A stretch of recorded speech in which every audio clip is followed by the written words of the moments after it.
এই কোনা দুই কোনায় থাকবে না না এই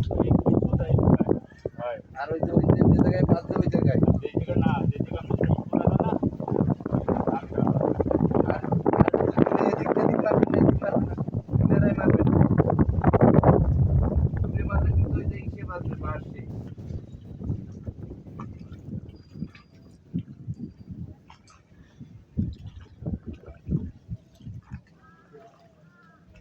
জাল বাইকে আর আধা ঘন্টা 1 ঘন্টা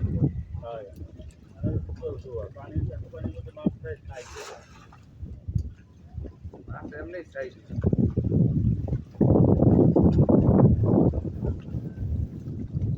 আপনার পাতলা যে সময় ক্লিয়ার হয়ে যাবে এই সময় মাছ পানির মধ্যে